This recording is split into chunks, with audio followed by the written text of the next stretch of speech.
Hello, welcome back to the reading of the Poem of the Man God, written by Maria Valtorta, Volume 2. Chapter 198, Part 2. Jesus meets his mother at Bethany.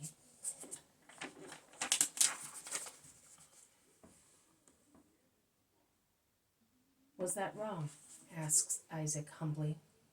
You did the right thing. God wanted it. The old man gave me this boy, who is to become of age in the next few days. Oh, poor little thing. So tiny, at 12 years of age. My Judas was twice his size at that age. And Jesus? What a beautiful flower, says Mary of Alphaeus. And Salome, also my children were much stronger. Martha whispers, he is really tiny. I thought he was not 10 yet. Hunger is a nasty thing, and he must have suffered from starvation since he was born. And now, what could the old man give him, if they were all dying of starvation there, says Peter. Yes, he suffered a great deal, but he is good and intelligent. I took him to comfort both the old man and the boy. Are you going to adopt him? Asks Lazarus. No, I cannot. Well, I will take him. Peter sees his hopes vanish, and he utters a really deep groan. Lord, everything to him? Jesus smiles. Lazarus, you have already done so much, and I am grateful to you, but I cannot entrust this child to you. He is our boy. He belongs to all of us. He is the joy of the apostles and of the Master. Besides, he would be brought up in luxury here. I want to make him a present of my royal mantle, honest poverty, the poverty that the Son of Man wanted for himself, to be able to go near the greatest miseries without mortifying anybody. You have had a gift from me also recently. Ah, yes, the old patriarch and his daughter. The woman is very active, the old man very good. Where are they now? I mean, in which place? They are here, in Bethany. Do you think I was going to send away the blessing you had sent me? The woman weaves linen. Light, skillful hands are required for that job. Since the old man insists in working, I put him at the beehives. Yesterday, he had a long golden beard, didn't he, sister? The bees swarmed and clung to his long beard, and he was speaking to them as if they were his daughters. He is happy. I am sure he is. May you be blessed, says Jesus. Thank you, Master. But that boy will cost you a lot. You will allow me at least to... I will see to his clothes for the ceremony, shouts Peter. They all laugh at his impulsive reaction. All right. But he will need other clothes, Simon. Be good.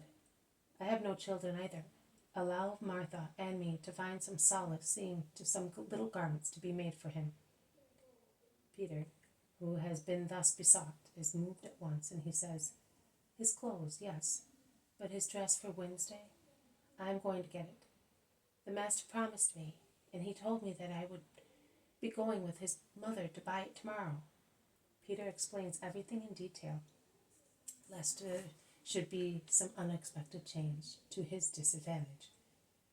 Jesus smiles and says, yes, Mother, please go with Simon tomorrow. Otherwise he will die of heart failure. You will give him some advice as to what he should choose.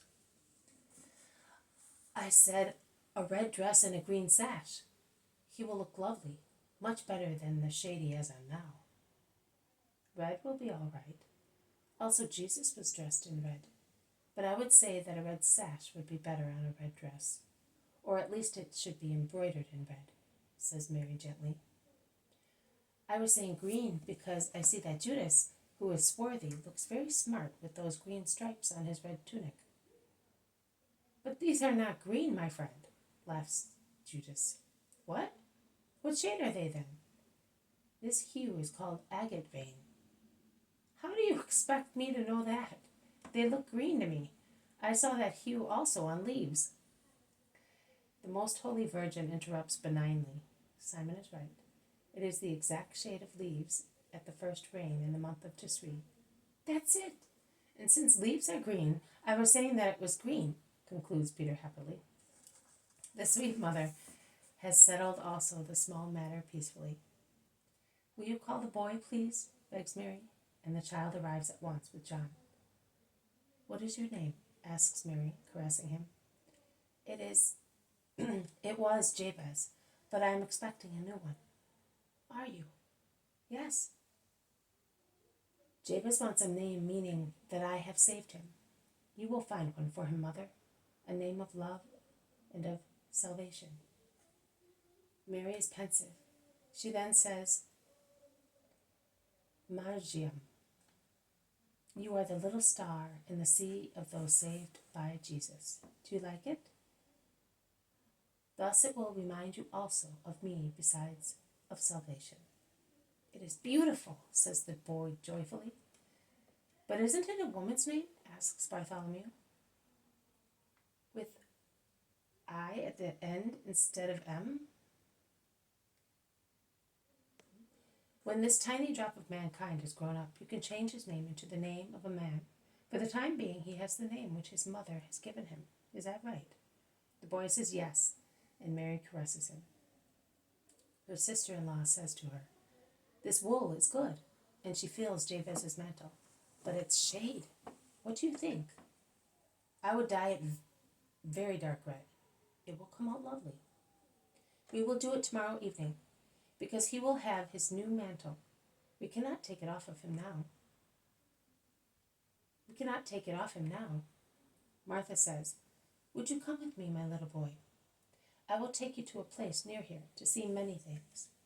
Then we will come back here. Jabez does not object. He never refuses. But he seems somewhat afraid to go with the woman who is almost unknown to him. He says shyly and gently, Could John come with me? Of course.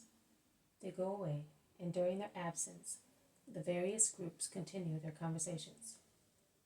They narrate, comment, and sigh on human harshness. Isaac tells what he has been able to find out about the Baptist.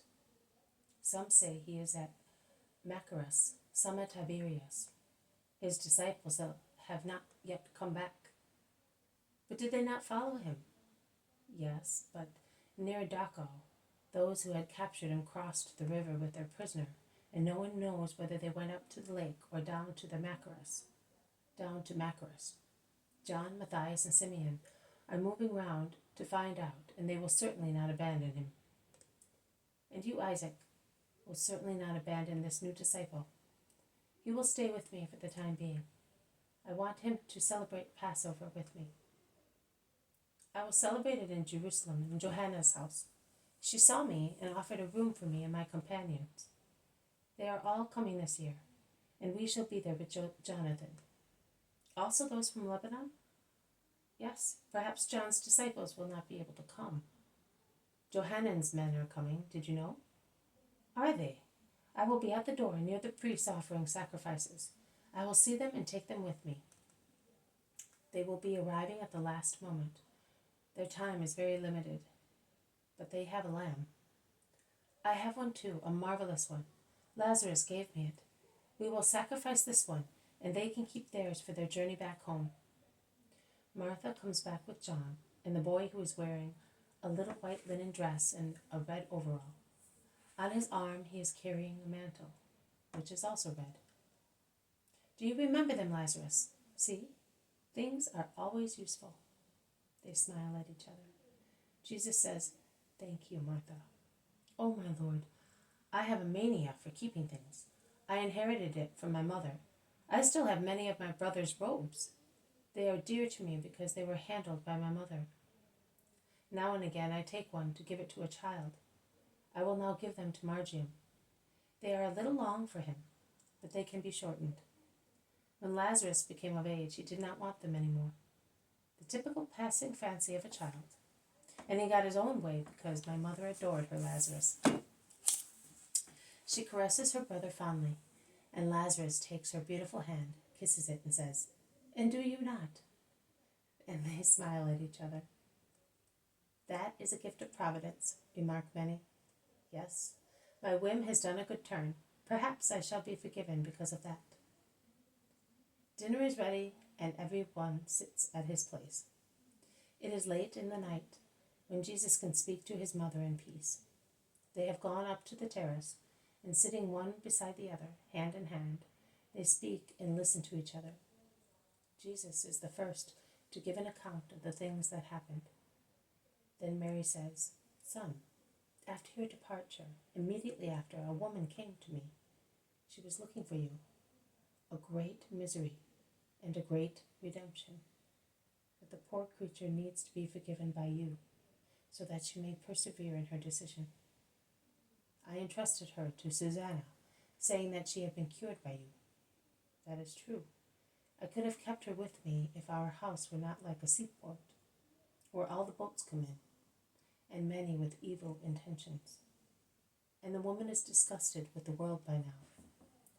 Do you want to know who she is? She is a soul. But tell me her name, that I may receive her without any mistake." She is Aglae, the Roman mime and sinner whom you began to save at Hebron, who looked for you and found you at the Clearwater. And she has already suffered because of her revived honesty. How much she has suffered. She told me everything. How horrible. Her sin? That. And I would say how much more horrible. I would say how much more, how horrible the world is. Oh, my son, do not trust the Pharisees in Capernaum. They wanted to use the unhappy creature to harm you. They would have used her, used even her. I know, Mother. Where is Aglae? She will be coming with Susanna before Passover. Very well, I will speak to her. I will be here every evening, and with the exception of Passover evening, which I'm reserving for the family, I will wait for her. All you need do is tell her to wait. If she comes, it is a great redemption, as you said, and such a spontaneous one. I solemnly tell you that in few hearts my seed took root with the same strength as it did in this unhappy soil. And later, Andrew helped it to grow until it was fully formed. She told me, "Mother, what did you feel when that ruin approached you?" Disgust and joy. I seemed to be on the brink of a hellish abyss, and at the same time, I felt as if I were being carried into the blue sky. You are God indeed, son. You are God indeed, my son, when you work such miracles. They remain silent under the very bright stars and the pale light of the first quarter of the moon, which is tending to become full.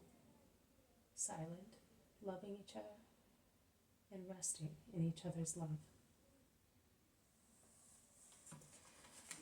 This has been a reading from the poem of the Man God, written by Maria Valtorta, Volume 2, Chapter 198, Part 2. Jesus meets his mother at Bethany. Thank you for listening. I will see you tomorrow. May God bless you, and may peace be with you.